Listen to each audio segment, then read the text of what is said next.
बस I love you, यही 3 word सुनने के लिए मैंने 2 साल बर्बाद कर दिया। आइए बताता हूं कैसे। यह बात 2017 की है। मैं अपनी बीए की पढ़ाई पूरी करने के बाद नौकरी की तलाश में अपने गांव के एक दोस्त के साथ दिल्ली के पास नोएडा में आ गया। 1-2 कंपनी में इंटरव्यू देने के बाद मुझे जल्द ही एक कंपनी में कंप्यूटर ऑपरेटर के पद पर नौकरी मिल गई। फिर एक कमरा किराए पर लेकर रहने लगा। जिस मकान में रहता था वह 3 मंजिल मकान का था और मैं सबसे ऊपर वाली मंजिल पर रहता था। एक दिन शाम में जब मैं छत पर गया और इधर उधर टहलने लगा, तभी मेरी नजर अचानक बगल वाले छत पर गई तो देखा एक लड़की हमें बड़े प्यार से घूर रही है। मैं भी उसे देखने लगा। थोड़ी देर बाद वो मुस्कुराकर चली गई। मुझे ऐसा लगा कि शायद वो मुझे लाइक कर रही है। इसके बाद पता नहीं क्यों मुझे उस लड़की को बार बार देखने को मन करता था। फिर मैं हर दिन उसे देखने के लिए छत पर जाया करता था। वो भी मुझे देखने के लिए आया करती थी।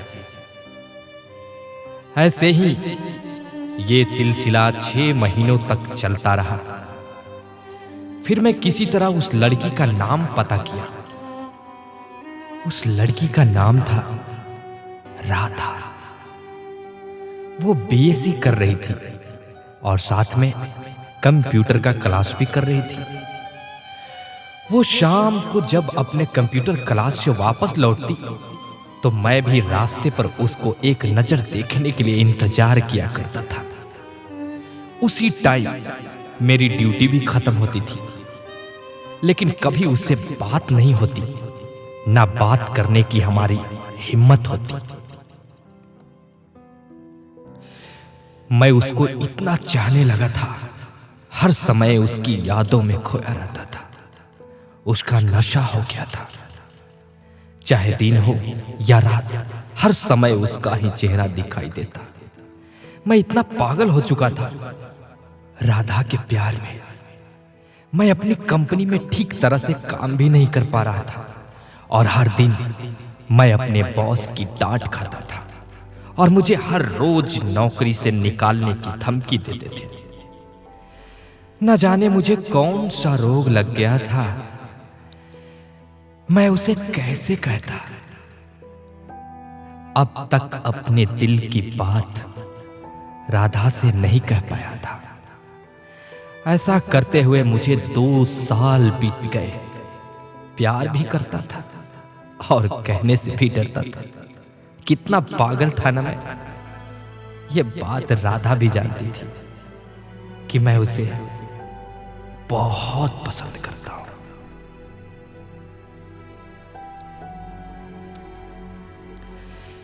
एक दिन एक बच्चे से बोलकर अचानक मुझे राधा मंदिर में बुलाई।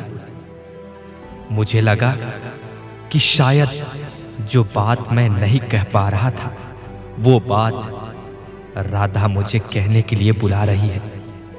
आज मैंने भी ठान ली कि आज अपने दिल की बात कह ही देता हूं। मौका अच्छा था। फिर मैं पहले से ही मंदिर में जाकर राधा का इंतजार करने लगा। फिर थोड़ी देर बाद राधा आई तो मेरी धड़कनें तेज हो गई। वो पास आकर कही, हाय कृष्णा, कैसे हो? मैंने कहा, अच्छा हो, आप कैसे हैं? राधा बोली, ठीक हूं। फिर राधा मेरे से बोली, कृष्णा, मैं आपसे जानने के लिए आपको बुलाई हूं कि मैं देख रही हूं कि आप 2 सालों से मेरे पीछे पीछे घूम रहे हैं।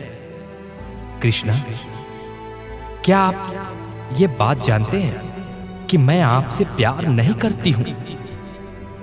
राधा की ये बात कहते ही मुझे बहुत दुख हुआ और सोच में पड़ गया। थोड़ी देर बाद मैं राधा से बोला, मैं नहीं जानता था कि आप मुझसे प्यार नहीं करती है, वरना मैं आपका इंतजार ही नहीं करता। लेकिन मैं आपका पीछा इसलिए करता था क्योंकि मैं आपसे बहुत प्यार करता हूं।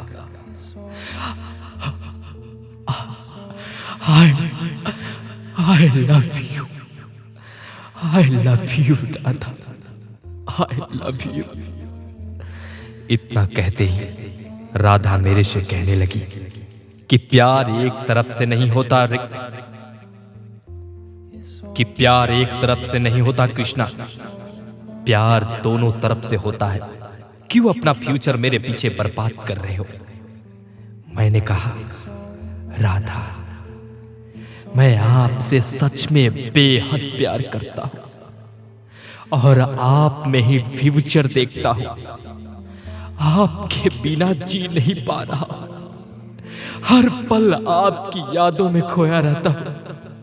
मैं क्या करूं मैं?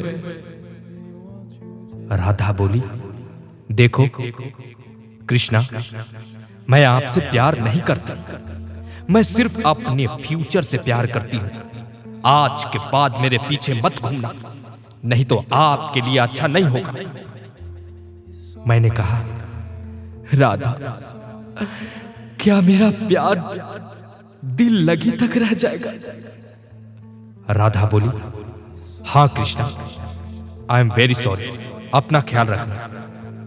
इतना कहकर वो चली गई और मैं करता भी तो क्या करता, बड़े दुख के साथ रोता हुआ अपने कमरे पर चला गया। अभी तक मेरे जिंदगी में इतना बड़ा दर्द कभी नहीं मिला था, इसे मैं झेल नहीं पा रहा था। राधा मुझसे एक पल में ही बेवफा हो गई और मुझसे दूर हो गई। दोस्तों, आई लव यू, ये इन 3 शब्द सुनने के लिए अब तक पीछे पीछे घूमता रहा और जरूरत पड़े तो मरने को भी तैयार था। इन 3 शब्दों के लिए उसकी छाया, उसकी धड़कन, उसकी सांस बनकर उसके पास रहना चाहता था। लेकिन इन्हीं 3 शब्दों के लिए अपना सब कुछ खोकर आज मैं पागल बनकर रह गया। मां के पेट में लड़का है या लड़की, ये जानने के लिए 10 महीने काफी होते हैं, मगर उसके दिल में क्या था, ये जानने के लिए मुझे 2 साल लग गए। मगर गलती राधा की नहीं, गलती तो मेरी है। लड़की के दिल में प्यार है या नहीं, ये जानने के लिए 1 घंटे, 1 दिन, 1 साल काफी होते हैं। लेकिन मैं 2 सालों से उसके पीछे पीछे घूमता रहा। कितना पागल हूं मैं। लेकिन सच तो यह है कि इस पागलपन का शिकार एक अकेला मैं ही नहीं, मेरे जैसे नौजवान लाखों हैं जो मुंबई के मरीन ट्रैक में, कोलकाता के पार्क स्टेट में, चेन्नई के मरीना ब्रिज में या दिल्ली के कनॉट पैलेस में, हर शहर हर गली में सच्चे प्यार के लिए पागल बनकर घूम रहे हैं। मगर उनके दिल में भरे हुए सच्चे प्यार को कोई लड़की समझती नहीं है। इसे समझो। प्यार आदमी को पागल बना देता है, खूनी बना देता है, मगर इसी प्यार ने हम जैसे पागल को इंसान बना दिया। जब मुझे प्यार से प्यार था तो वो मुझे बहुत पसंद थी। वैसे भी प्यार के जाने बिना मर जाने से बेहतर है कि हम उस प्यार को जानकर भूल जाएं। एक आदमी के जीवन में 2 साल काफी होते हैं, जो वक्त पड़ने के लिए, कुछ बनने के लिए होता है। वो 2 साल मैंने पागलपन में खो दिया। दोस्तों, जो मेरी तरह प्यार में पागल होकर अपनी जिम्मेदारियों को भूल गए हैं, शायद जो बात मेरे दिल से निकली है आप लोगों के दिल में असर कर जाए। दोस्तों, मुझे ऐसा प्यार नहीं चाहिए, नहीं चाहिए मुझे ऐसा प्यार। मेरी इन गलतियों से आपको भी सीखने का मौका मिलेगा।